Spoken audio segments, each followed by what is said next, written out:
peace, and everlasting love. It matters not when we come to God. What matters most is that we do. Whenever we decide to put away our self-seeking desires and demands, seeking Him wholeheartedly, He will be there, welcoming us into His ever-loving presence. The love of God is not selfish, vindictive, resentful, denying, or unforgiving. It is ever-giving, accepting, and unconditional. Although His love is unconditioned by our actions, we must not toy with His love and straddle the fence between our devotion to Him and our desire for the world and its many temptations. Nothing must be more tempting than God. No desire, no ambition, no passion, no goal must be allowed to take precedent over our God love.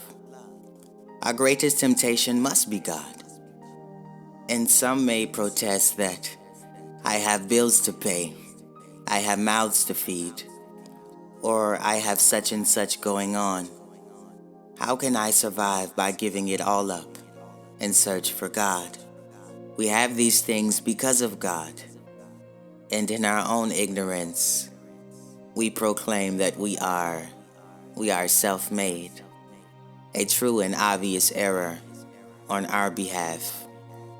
If the drums of His presence were to stop beating in our hearts, and if He were to cease breathing in our breath and sustaining our life through His constant will, where would our ambitions and engagements be then? Nothing should be placed before our want and desire to please and know God.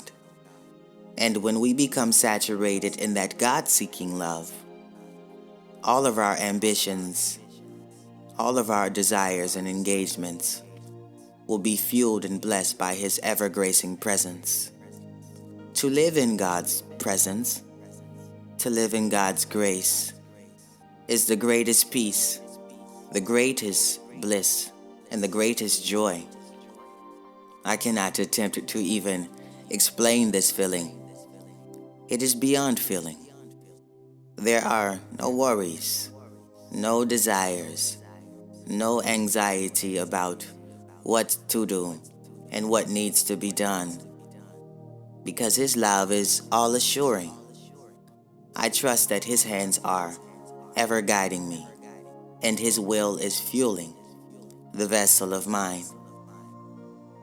While you have youth, while you have vitality, and while you have life, seek God and become acquainted with His love. As we grow older, this ambition, this drive, this volition, and this conviction that we have to be something in this world, to move this world, to leave our footprint in this world, that drive starts to fade and wither away, as do the seeds of temporary pleasures and the flowers of pleasure that we once found so alluring. They begin to fade and wither away, as the body does. And then, while we are old and full of unfulfilled dreams and ambitions and pleasures, we begin to cry out to the Lord for His presence. And He will come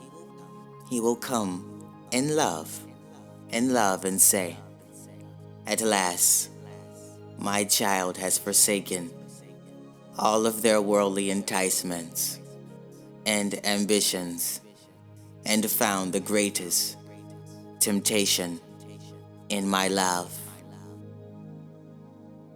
Seek that joy now and find His love. There is a little corner in your heart, a place in your heart, a love in your heart that only God can fill. And that is what you are seeking, because that is what you have come from. And that is what you have come to find and revert back into. You have come from that joy. You have come from that ever new bliss. You shall return to that joy. You shall return to that ever new bliss. While you have youth, while we have youth, I should say. Let us find that. Let us not become, but let us unbecome, and let God become more manifest within us. In that love, in that God love, and in that God joy, we will find all of our desires to be fulfilled. In seeking Him and knowing Him, God is not something that you would be bored with. He is not something that you would be bored with.